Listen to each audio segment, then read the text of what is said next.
Don Hollenbeck at the War Department in Washington.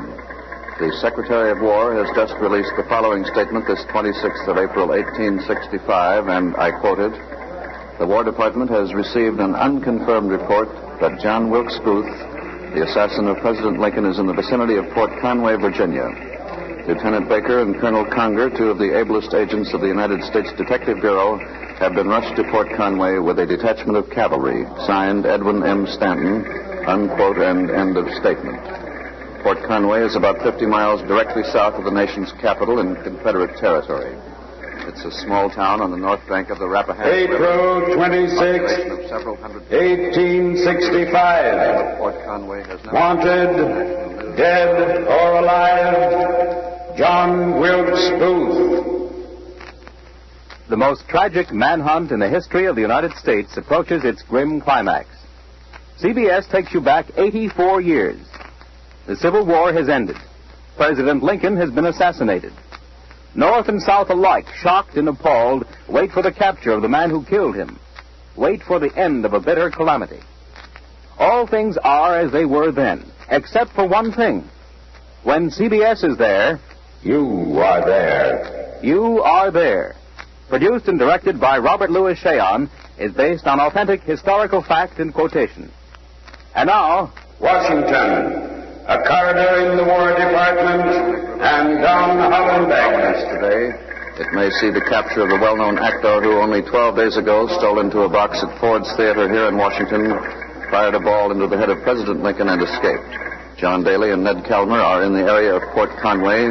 They've been covering the manhunt with a CBS mobile unit, and we expect to hear from them momentarily.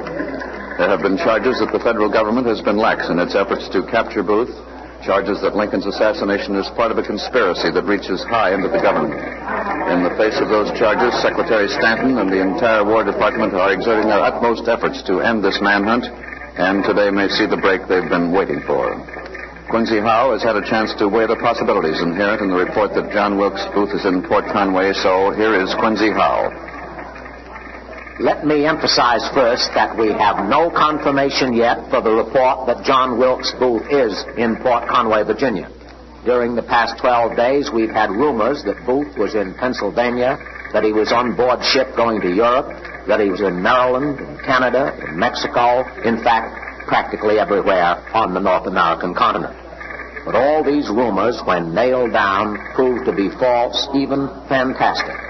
If, however, this report proves true, then the question arises, can Lieutenant Baker and Colonel Conger get to Port Conway in time to catch Booth? Never forget this. Booth is not standing still. He's desperate. He's on the move. The farther south he goes, the safer he becomes. Even suppose Baker and Conger do reach Port Conway before Booth gets out. Will they be able to capture him? Remember, they're in Confederate territory. Will a hostile population reveal Booth's whereabouts? And finally, how will these two detectives from the north stack up against the Confederate guerrillas?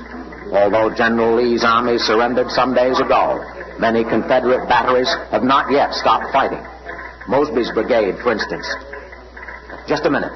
John Daly and Ned Calmer are already in Port Conway, Virginia. Go ahead, Port Conway.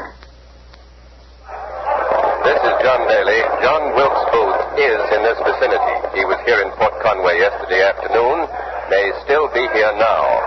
Lieutenant Baker, the detective in charge of this searching party, told me that much a moment ago. Our CBS mobile unit is at the dock of the Port Conway ferry, and Lieutenant Baker is inside the ferryman's shack questioning him. Ned Calmer has been given permission to go inside, and the moment anything develops, he'll come out and tell us. To piece together the story of what happened when the cavalrymen got here, I've asked one of these young cavalrymen to talk with us. His name is Tom Williams. He's a sergeant. His home is in Yonkers, New York. Tom, you fellows rode into town about an hour ago. What happened when you got here?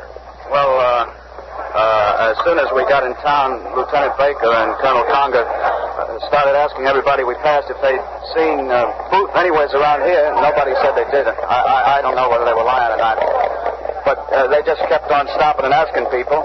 And finally, down the road a ways, we stopped an old colored fella, and Lieutenant Baker showed him some pictures of Booth And the other fella, Harold, is supposed to be with him. And You mean Davy Harold, the stable boy who helped Booth escape from Washington? Yeah, Harold, that's him.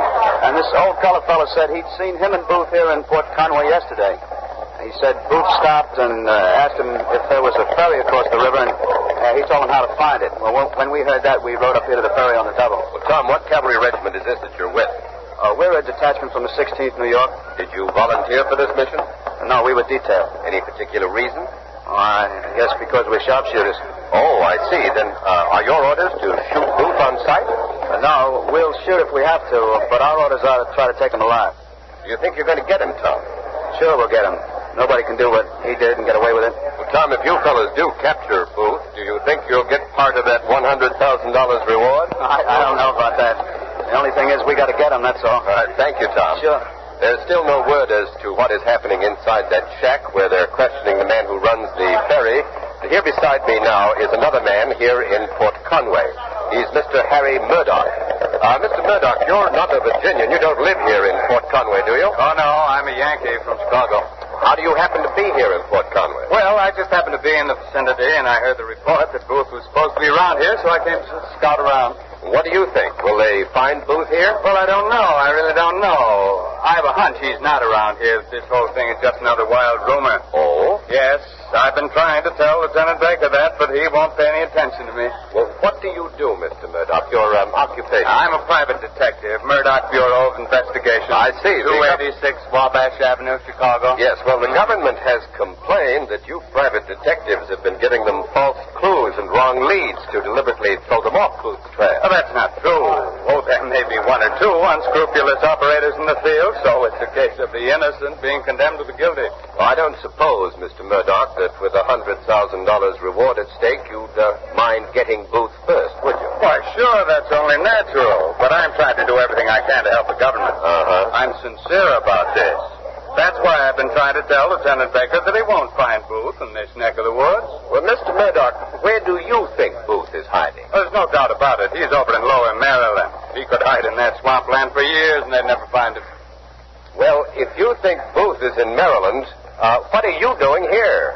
Oh, as a matter of fact, I'm on my way to Maryland. I'm just passing through. I see. I saw the cavalry ride in, and I don't want them to lose time here when they could be somewhere else. Yes. See, I'm a very sincere... Excuse me, Mr. Murdoch. Excuse me, Mr. Murdoch. Excuse me. They're coming out of the Ferryman shack. One or two of the soldiers have just come out. And here come Baker and Conger. They have the ferryman with them. Baker has his revolver jammed into the ferryman's back. Lieutenant Doherty has called in the sentries. He's ordered the men to get ready to move on. Here's Ned Calmer. Wilkes Booth is not here in Port Conway. He's somewhere across the river. He's heading south toward a town called Bowling Green.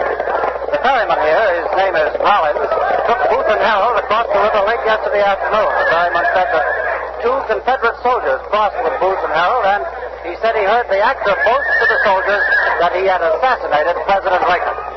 The ferryman also revealed that Booth must have hurt his leg. He's hobbling on a homemade crutch. His leg is wrapped in an old muddy bandage.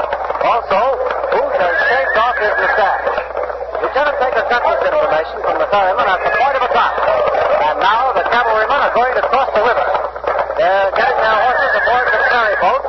They're going after Booth in the direction of Bowling Green, and John Daly and I are going with them. So now back to Don Hollenbeck in Washington. And so the manhunt goes on. Lieutenant Baker has definitely picked up Booth's trail now, but Booth is 24 hours ahead of the cavalry. And the question is whether Booth is in Bowling Green now, and if he is, why?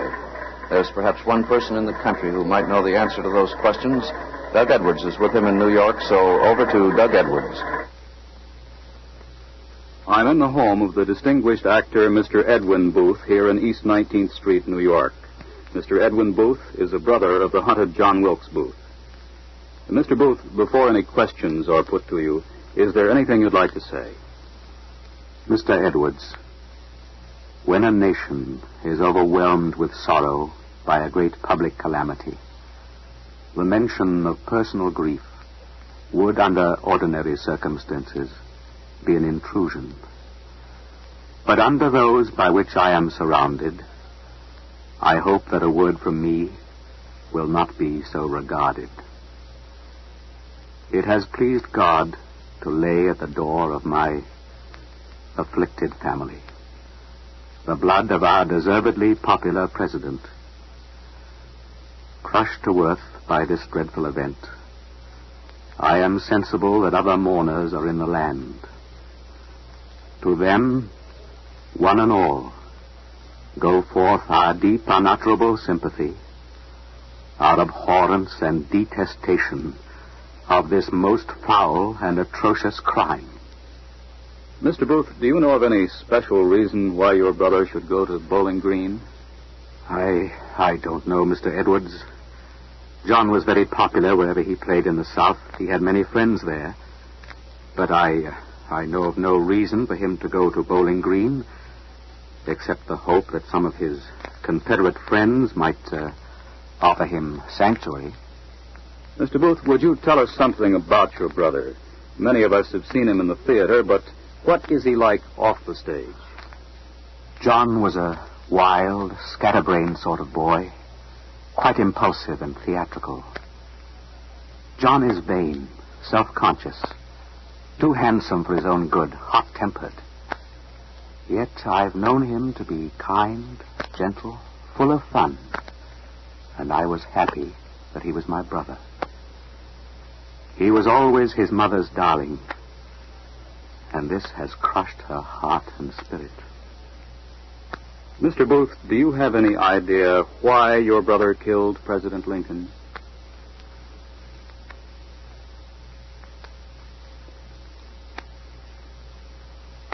He was insane. Insane on the subject of Lincoln. John's sympathies were always with the South, and he blamed Lincoln for all the South's troubles. I recall the day I told him I had voted for Lincoln. He flew into an insane rage and screamed at me that Lincoln wanted to be king of America.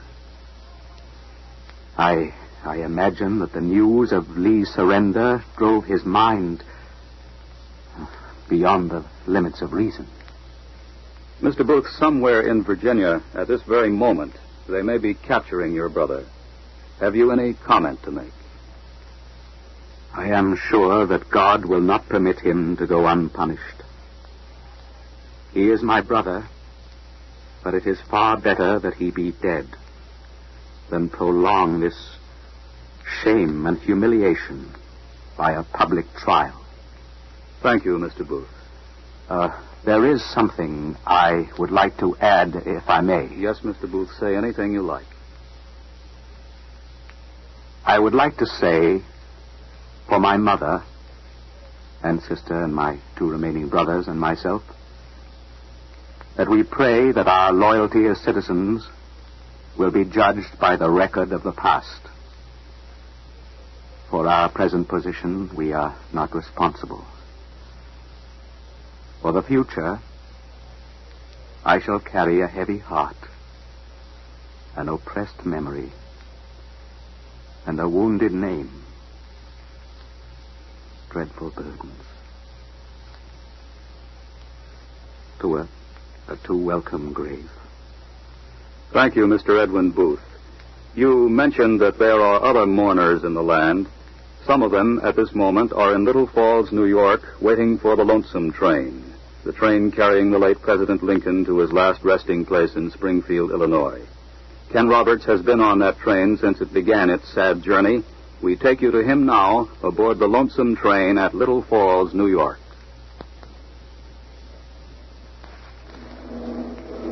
The lonesome train is on a siding a few hundred yards up the track from the depot here at Little Falls, New York. It stopped a moment ago to take on water. Soldiers are standing at attention alongside of each car, and on the ground, in the gloom, are a handful of people, men and women. This lonesome train has passed through many of the great cities and heard the eulogies of high dignitaries, but here, behind these sad faces, are the farmers, the shopkeepers, the little people of whom Lincoln himself was one. They are standing here silently, their eyes running the length of this dimly lit six-car train, always pausing at the third car, which they know holds the casket of their beloved late president. Well, there's the train bell warning that we'll be moving in a minute.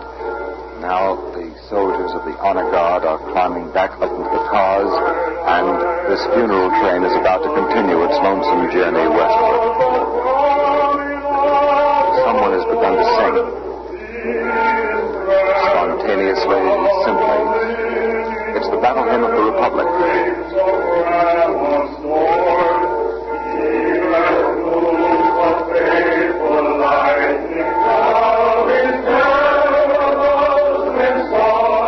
Now others are joining in. Let's listen.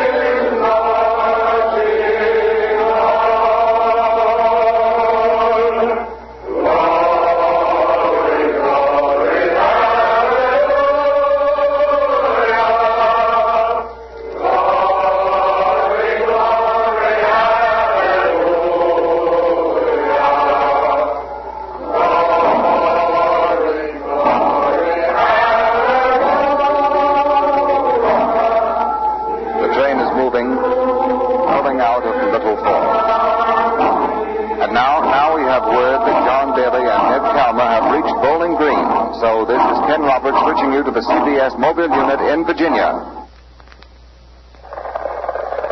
This is Ned Calmer. Lieutenant Baker and the cavalry detachment rode into Bowling Green 20 minutes ago. They found out that one of the Confederate soldiers who came across the Port Conway ferry with Booth is here at the town hotel now. The soldier's name is Willie Jett. Booth and Harold may be with him. We're outside the hotel now waiting. John Daly is inside with Lieutenant Baker. The cavalry have the hotel completely surrounded. And now some of the townsfolk of Bowling Green have wandered up here to the hotel to see what's going on. Most of them have just put on a coat or a pair of pants over their nightcoats. Here's John Daly coming out again. I'll turn the microphone over to him. Booth is not here. He may be at a place called Garrett's Farm, a few miles up the road. The farm we passed on the way down here to Bowling Green. Lieutenant Baker got that information out of Willie Jett, who is here at the hotel. Jett said he left Booth and Davy Harold at Garrett's Farm last night. Lieutenant Baker has placed Jett under arrest. He's being taken along to point out the Garrett Farm. We're going there now, so back to Don Hollenbeck in Washington. It begins to appear that Booth is getting help from some Southerners, and the big question now is the attitude of the entire South. How far will it go to help Booth escape? There's one man who might speak for the South. He's the former president of the Confederacy, Jefferson Davis. Mr. Davis is in the custody of federal troops in Irwinsville, Georgia, but he's consented to make a statement. So we switch you now to Irwinsville, Georgia, and CBS correspondent Arthur Hannes. Mr. Davis, what is the South's feeling about the assassination of President Lincoln by John Wilkes Booth? I would like to say, have it fully understood, that the South does not, nor will it ever condone this cowardly, villainous act of John Wilkes Booth. I'll give you my assurance that the assassination of Lincoln was not plotted, nor given implement or comfort by any member of the Confederacy. History will prove that it was a conspiracy of certain congressmen to dispose of Abraham Lincoln and place a man of their choice in his place. All decent and honorable people in the southern states are shocked by his murder. Booth is no hero to us. He will be no martyr to the Confederacy. He will receive no welcome among the gentlemen and women of the South. Thank you, Mr. Jefferson Davis. John Daly and Ned Calmer have reached Garrett's Farm, so we switch you to our mobile unit somewhere near Bowling Green, Virginia. This is John Daly. The cavalrymen have surrounded the barn here at Garrett's Farm. It's a small barn, only about 20 by 30 feet. Booth and Davy Harold are almost certainly in there. They were locked in by the young Garrett boys who were afraid they might steal their horses. When the cavalry came up, they roused the Garrett family and quickly found out that the two men Willie Jett had brought to the farm were still here. Lieutenant Baker has ordered young Garrett to open the barn door. Now Lieutenant Baker is speaking. Inside the barn! Come out! Do you hear? Come out! Give yourselves up, or we'll set fire to the place and burn you out. Who are you? And what do you want?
this mad flight. A barn door is opening now, slowly. I can't see anyone yet. Yes, now someone is stepping out. Two soldiers have grabbed him. They're bringing him up here to Lieutenant Baker. He's just a boy. Can't be more than 19.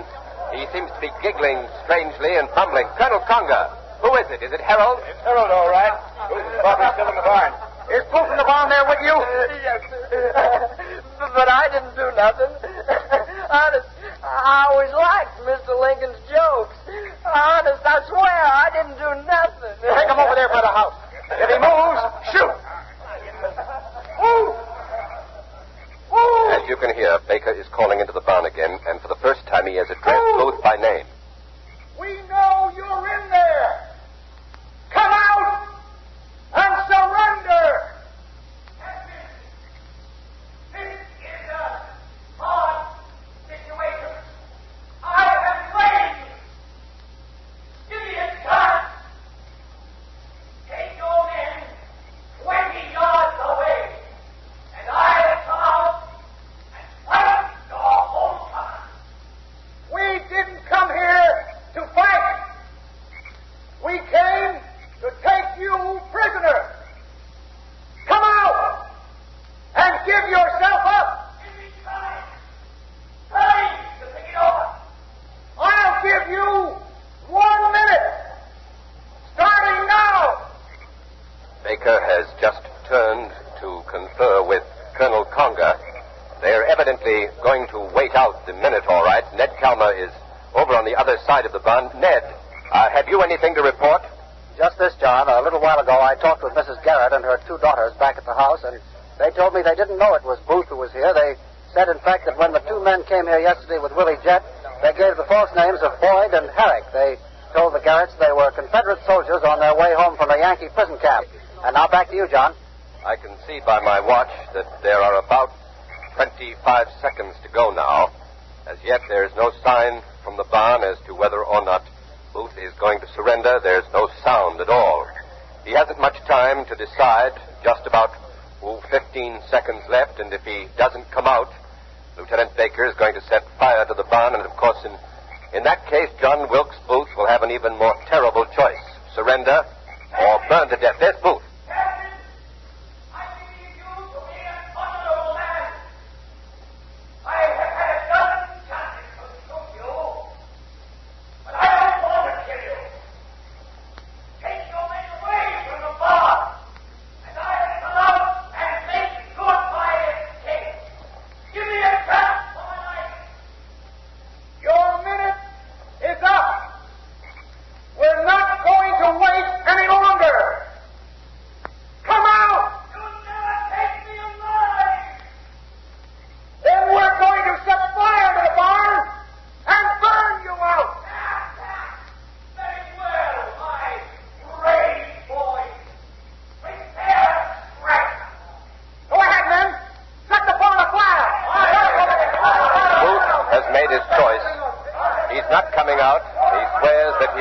Taken alive, and now on orders from Lieutenant Baker, the preparations are being made to set the barn on fire and to burn Booth out. Soon he must come to a decision.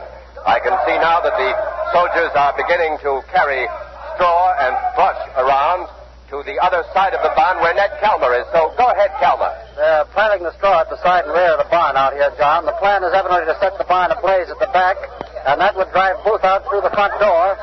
They're piling up the straw, all right, piling it up high. Now they're lighting handfuls of it, pushing it in through the cracks of the barn. Evidently more straw inside. One of the soldiers has just thrown a torch into this dry brush. It blazes up quickly. And now I can see a red glow inside the barn. It's getting brighter in there as the fire starts to take hold. Yes, I can see Booth in there. I can see him clearly through the cracks. I'm only a few yards away from where he is. The fire is lighting up the whole inside of the barn, almost like day. Yes, I can see Booth standing there, leaning on his crutch, his rifle in his hand, and now he's looking back at the flames behind him. He's limping up toward the door. I think he's coming out. Go ahead, John Daly. The door is opening. Yes, it is opening. And John Wilkes Booth is now standing there defiantly, silhouetted against a background of flame. But now he's gone behind the door just a step. I can't see. Ned There's a shot. A shot. Booth has fallen to the floor of the barn. Maybe he shot himself. He said he'd never be taken alive. Baker and Conger have just rushed into the barn, and the barn is an inferno. It's going up quick. The dry brush has set the dry wood afire, and flames are climbing up into the sky, but they're carrying Booth out now, taking him a little ways up from the barn. Hey, let me through here, will you? Stand down! God won't let me through. A man is blocking my way. Booth is lying on the ground about 15 feet away. He's not dead, but he seems to be in agonizing pain. Blood is running down the back and side of his head.